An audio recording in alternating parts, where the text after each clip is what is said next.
melindungi kesatuan tubuh Kristus atau persekutuan. Efesus 4 ayat 3 di dalam terjemahan bahasa Indonesia masa kini. Berusahalah sungguh-sungguh untuk hidup dengan damai, supaya kesatuan yang diciptakan oleh Roh Allah tetap terpelihara.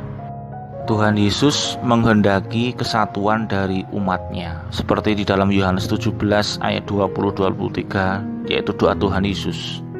Bagaimana kita melakukannya? Ada beberapa hal praktis yang bisa kita kerjakan.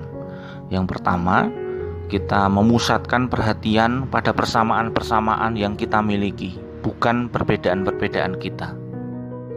Kita harus ingat bahwa Tuhanlah yang memilih untuk memberi kita kepribadian, latar belakang, bangsa, suku, kesukaan yang berbeda. Jadi kita seharusnya menghargai dan menikmati perbedaan-perbedaan tersebut, bukan hanya menerimanya. Bila kita memusatkan perhatian kita pada kepribadian, kesukaan, penafsiran, gaya atau metode, maka perpecahan selalu terjadi. Tetapi jika kita memusatkan perhatian kita kepada soal saling mengasihi dan memenuhi tujuan-tujuan Allah, keharmonisan yang akan terjadi. Yang kedua, bersikap realistis dengan harapan-harapan kita. Mudah untuk menjadi patah semangat karena adanya jurang antara yang ideal dan yang nyata di dalam satu persekutuan kita. Merindukan yang ideal sementara mengkritik yang nyata adalah bukti dari ketidakdewasaan. Sebaliknya, tinggal dalam kenyataan tanpa memperjuangkan yang ideal merupakan sikap puas diri dengan diri sendiri. Kedewasaan ialah menyesuaikan diri dengan ketegangan itu. Kita menjadi kecewa terhadap satu persekutuan atau gereja karena banyak alasan yang bisa dipahami. Konflik, luka hati, kemunafikan, kurang diperhatikan, pikiran sempit, dan dosa-dosa yang lain. Karena kita adalah orang-orang berdosa, kita saling melukai, kadang-kadang secara sengaja dan kadang secara tidak sengaja. Akibatnya, tidak jarang kita kemudian lari atau meninggalkan persekutuan atau gereja. Rekonsiliasi dan bukan melarikan diri yang merupakan jalan menuju karakter yang lebih kuat dan persekutuan yang lebih dalam. Yang ketiga, mari kita memilih untuk membangkitkan semangat, bukan mengkritik. Bila kita mengkritik apa yang sedang dikerjakan oleh orang percaya lainnya dengan iman dan karena keyakinannya yang tulus, berarti kita sedang mencampuri urusan Allah.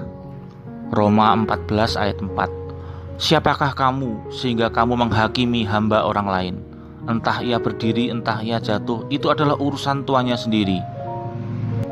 Tapi ia akan tetap berdiri karena Tuhan berkuasa menjaga dia terus berdiri. Pada saat saya menghakimi orang percaya lainnya, 4 hal yang segera terjadi. Yang pertama, saya kehilangan persekutuan dengan Allah. Yang kedua, saya mengungkapkan kesombongan dan rasa tidak aman saya sendiri. Yang ketiga, saya menjadikan diri saya sendiri dihakimi oleh Allah. Dan yang keempat, saya mengganggu persekutuan. Suka mengkritik adalah sifat buruk yang merugikan. Yang keempat, menolak mendengarkan gosip. Gosip adalah menceritakan informasi ketika saya bukan bagian dari masalahnya dan juga bukan bagian dari pemecahan masalah. Cara tercepat untuk mengakhiri sebuah konflik di satu persekutuan atau gereja adalah dengan penuh kasih menghadapi orang-orang yang sedang bergosip dan mendesak mereka untuk segera menghentikannya. Amsal 26 ayat 20. Bila pemfitnah tidak ada, redalah pertengkaran. Yang kelima, melaksanakan metode Allah bagi penyelesaian konflik, seperti dalam Matius 18 ayat 15-17. Dimulai dari teguran 4 mata, kemudian membawa 2-3 orang, dan baru kemudian disampaikan kepada jemaat. Yang terakhir, dukunglah gembala sidang dan para pemimpin rohani kita. Tidak ada pemimpin yang sempurna, tetapi Allah memberi mereka tanggung jawab dan otoritas untuk memelihara kesatuan satu jemaat, gereja atau persekutuan. Dalam Ibrani 13 ayat 17 dikatakan seperti ini. Taatilah pemimpin-pemimpinmu dan tunduklah kepada mereka, sebab mereka berjaga-jaga atas jiwamu, sebagai orang-orang yang harus bertanggung jawab atasnya. Kita melindungi persekutuan bila kita menghargai orang-orang yang melayani dan memimpin kita. Mari kita sama-sama mengambil tanggung jawab untuk melindungi kesatuan gereja atau persekutuan di mana kita berada. Kiranya renungan ini menjadi berkat bagi kita. Terima kasih.